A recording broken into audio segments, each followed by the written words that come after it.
Rights and Democracy Act is really about promises, making promises and keeping promises.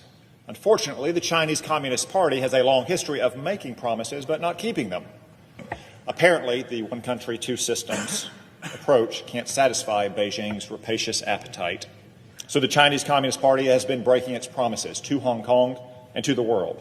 But the Hong Kong Human Rights and Democracy Act is about more than China making and breaking promises. It's also about the United States finally enforcing China's promises or hold them accountable for breaking those promises. So Beijing has a promise.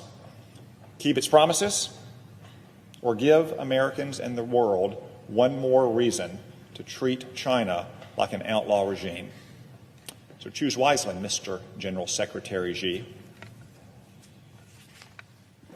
The Senate has just sent a resounding message to the Chinese Communist Party and President Xi that the United States stands with the democratic protesters in Hong Kong. We have sent a message to President Xi. Your suppression of freedom, whether in Hong Kong, in Northwest China, or in anywhere else, will not stand. You cannot be a great leader, and you cannot be a great country when you oppose freedom, when you are so brutal to the people of Hong Kong, young and old, who are protesting, when you are so brutal to the Uyghurs in Northwest China, and when China is censored so the Chinese people can't get the truth.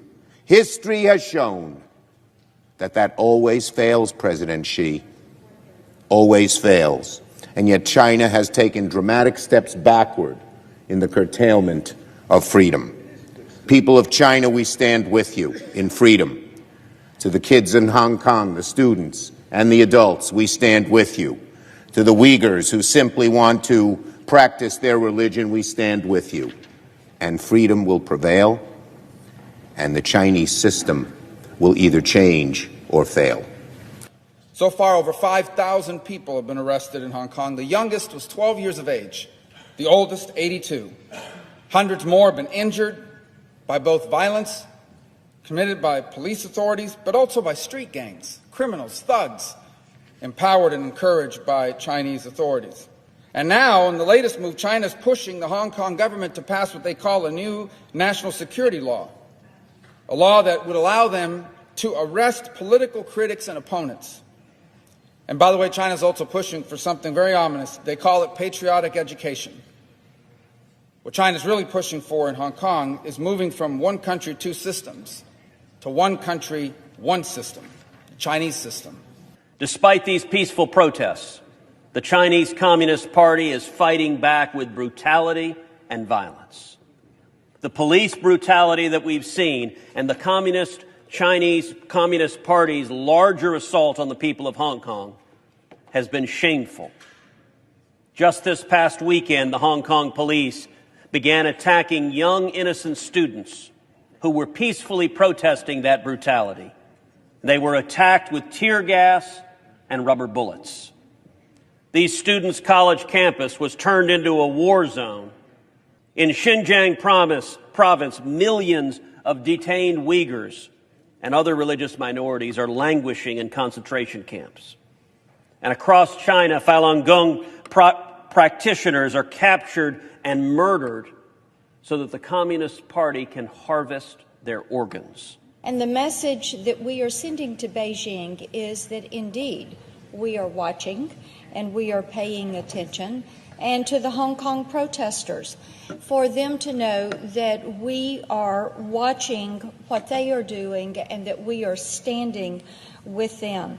It's important to note that China has really earned its place atop the list of the world's most notorious human rights violators, and over the past few weeks, Hong Kong's descent into chaos and bloodshed has provided a much-needed reminder of the horrors, the absolute horrors, of authoritarian rule, as a promise to these protesters in Hong Kong that their cries for help are not going to go unanswered. 50 years ago, that city was Berlin. Today, that city is Hong Kong.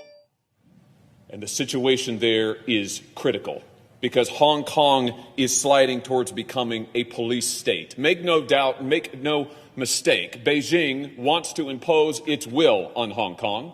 It wants to silence dissent in Hong Kong. It wants to steamroll Hong Kong, just as it wants to steamroll all of its neighbors in the region, just as it wants to control the region, and just as it wants ultimately to control the entire international system. And we know it's at stake in this country because we've gotten all too familiar with Beijing's tactics. We've seen what Beijing has tried to do to this country for decades now. They have stolen our jobs. They have stolen our technologies. They have tried to build and are building their military on the backs of our middle class. Let's review what's actually happening there in the streets of Hong Kong. This didn't start with the people of Hong Kong. This started with Beijing.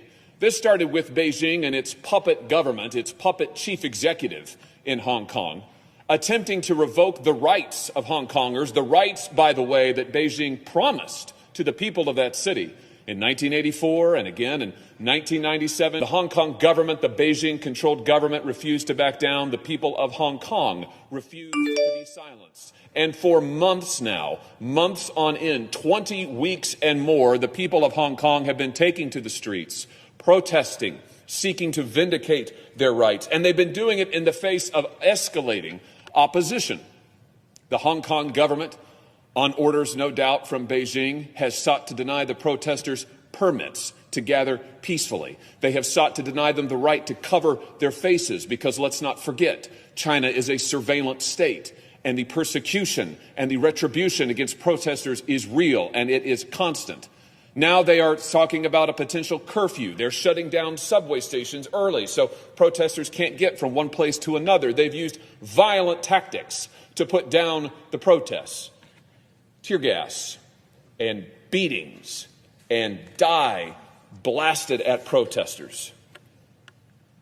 And China continues to escalate. Beijing continues to escalate the situation, turning the screws on Hong Kong, taking away the rights and liberties of the people there. Hong Kong's demands are not outlandish, Mr. President. They are asking for what they were promised. They were promised in 1984 by the government of Beijing in a duly ratified international treaty. They were promised the right to assemble, the right peacefully to gather and protest. They were promised the right to vote and to be able to choose their own government. They were promised the right to speak openly, and they were promised the right to worship. And those are the rights that the people of Hong Kong seek to vindicate today. And those are the rights, Mr. President, that Beijing is attempting to strip from this city as we stand here today in this chamber. It is time now to stand with the people of Hong Kong and to send a signal to the world that the United States will stand with freedom-loving peoples, that the United States